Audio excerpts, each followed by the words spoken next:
What is going on, guys? Welcome back to Flake Garage. It is 2025, and even though I know I posted a video earlier, that was actually a 2024 video that was supposed to be at the end of December, but we had some complications, so this is the legit, true first video of 2025. And with that, we have a brand new project here to the Flake Garage family. We have another Mazda, to add.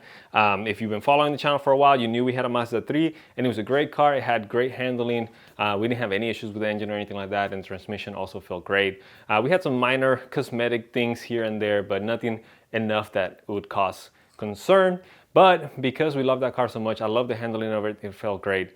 We went ahead and upgraded to something that is almost the same, but a lot bigger, a lot more space. And since our family keeps growing here, we needed the extra room inside of the car. So we upgraded to a 2025 Mazda CX50. This has the same 2.5 engine, naturally aspirated. It has the same transmission on it, and it handles, in my opinion, almost like a Mazda 3, which is great, especially when you have something that's a little bit bigger, like a SUV or CUV, whatever you want to call it. We're not going to be into a full in-depth review of this car. I think there's plenty of channels that do a great job of that, but I am going to show you a few exterior things on the car, how it looks and everything, because I'm excited for this car. And then we are going to move right into some mods. That's right, we have a few things that we're going to add to it today. So we're going to go over to the table, show you what we have, and let's get to work. All right, guys, so here on the table we have everything that we're going to be adding today to the CX50. Now, most of the things are very cheap, very easy to get, and they're not going to break the bank. So if you want to add any of those, I'll leave links down in the description so you guys can pick them up, and then that way you can add them as well.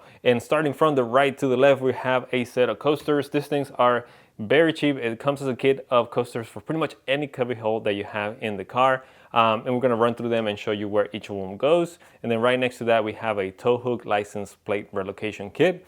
My CX50 does not have drill holes on the front, and I don't want to drill into the paint. So this is going to allow us to put our license plate on the tow hook and not have to drill anything on the front. If you don't want to run a front plate, that's up to you. That's also something else you can do, but I just don't want my wife to get stopped by the cops. And then right next to that, we have a lower set of grills for the CX50. I think this adds on to the front of the car. It looks OEM as well, and I honestly think it should have come like that from factory, but we're gonna be adding them today. And then lastly, but not least, we're gonna add a few stickers just because it's gonna make the car feel a little bit more our own and make it a little bit more different from the other CX50 out in the world. So without further ado, let's jump right into the first thing to show you where everything of this is supposed to go. And then we're gonna move up to the front of the car to add these things in here. Now you're wondering, there's a couple of dress-up bolts here in the bottom, and I'll show you where those go. They're gonna go on the plate on the front and also on the plate on the back. So let's do it. All right, guys, so here on the table, we have all of the little coasters spread out so I can tell you the location of each of them. Depending which one you buy, it might not tell you where they go. And I also found out something that is a little bit annoying, but it is whatever. So let's start here with this side. These two big ones are gonna be for the front two doors. These ones right here are gonna be for the rear doors. And then right here, we're gonna have the very front cubby hole, the two cup holders right below that. Then you have this for the wireless charging. Now, one thing with this is if you do add it, the wireless charging on this car is already sometimes kind of finicky, and sometimes it doesn't seem to charge the phone very well. So when you add this, there's also a higher chance that it might not charge your phone. So keep that in mind. If you're not charging your phone with this on, you might have to take this off.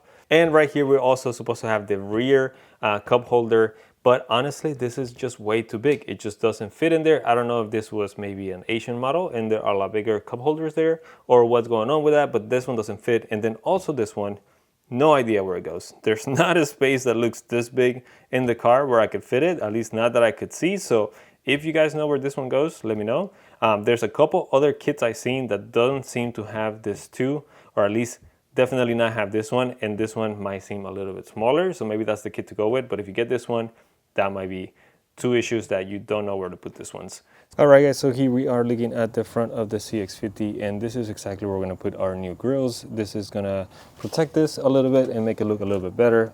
We are gonna use some zip ties to kind of secure the grill to this little spot here and this one here, just to give it a little bit extra protection, but it does have 3M tape all around it. So again, it should be pretty secure with the air pressure pushing it in. Also, it shouldn't fall out. So we're just gonna put it in there. And then our tow hook license plate here, we're gonna add it to the spot here. So make sure you have either a trim removal tool or a screwdriver, flathead, and maybe put some tape on it to protect it so you don't scratch your paint around there. But let's go ahead and get this added on first, and then we're gonna move on to the license plate. And on we'll go, through the wastelands, through the highways, and on we'll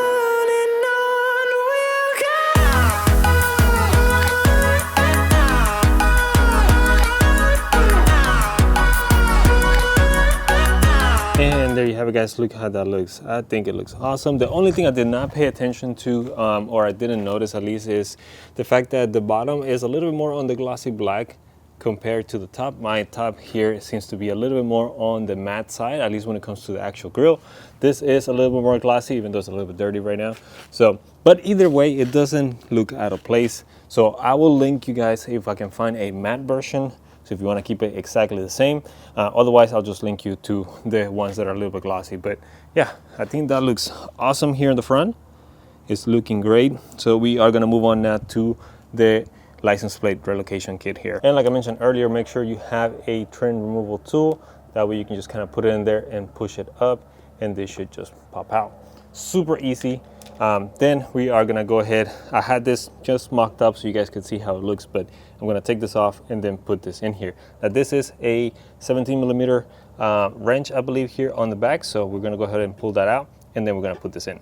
There you have it, guys. We put this in here, and again, we tighten that up with a 17 millimeter wrench.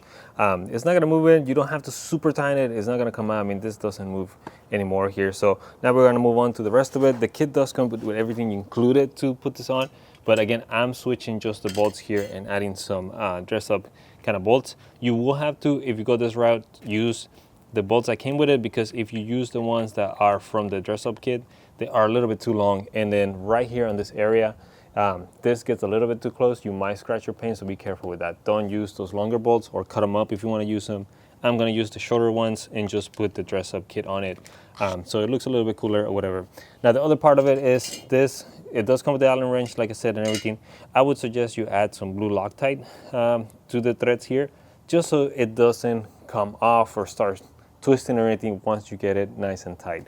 That will prevent it from, as you're driving, twisting and everything, like I said, and hopefully it won't come out as well. So we're gonna go ahead and add this in here, and I'll show you the next step. So here is the plate portion of it, like I said, and then again, this area is the one you need to watch out for. If you use the longer bolts, you're gonna scratch this on the back, so you don't wanna do that. Make sure you're using the shorter ones or cutting the ones that came with the dress-up kit if you go that route. This is looking good. We're making sure here we're not blocking our turn signal either. Once we put the plate in here, it shouldn't block it as well. If you do have a model that has sensors and everything up here, you might have to play with this a little bit and move it around to make sure you're not blocking the sensors. I have the preferred model. I don't have any sort of sensor here in the front as far as I'm aware of, so it shouldn't be a problem right now. All right, guys, and here with the plate on, this is the area I'm telling you about. You have to be careful. Make sure you leave a gap. Make sure the bolts back here are not hidden. Anything back here, we'll have to see and just make sure the wind doesn't push it and start rubbing in there. I might just try to put a little bit of cushion or something there just in case that happens. We're not rubbing anything into the body of it. And here it is with the plate on place there. I know some people are not gonna like the asymmetrical look on here, and that's fine. I just didn't want to drill holes into the body of it, just because I think it looks a lot cleaner without the holes in there, and this also makes it easy in case I need to take it off or anything like that. So we are looking good here. We are just going to add the dress-up bolts here to the back plate, which is pretty much a straight swap since the bolts are M6, just like the dress-up ones. And then we are going to add our stickers, and we are pretty much done for today.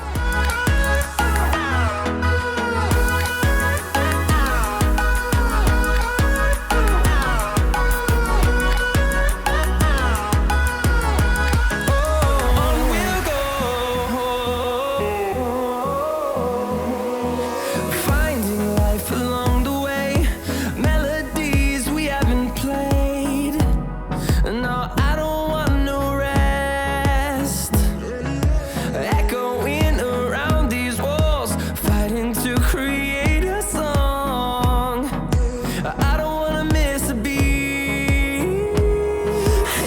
there you have it, guys. We had added just a few little things in there. Like I said, nothing crazy complicated or anything like that, just some few things to make it a little bit more our own.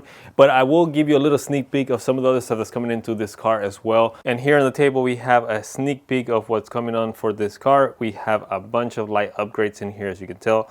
If you are an owner, you might know what these are. If not, just stay tuned and come back soon to the channel, hopefully, so you can see how this ones look on the car. So with that in mind, like I said, I'm pretty excited about this. And I know you're asking, Brian, where is the B2000? We do have some progress coming soon on that as well. It's just very slow. And I'll get into that basically when I make that video. But we will have some progress, I promise. It's just these things are a lot easier and quicker to get done than the updates that I'm going to have on the Mazda B2000, but it is definitely not forgotten. So with that in mind, that's all I have for you today, you guys.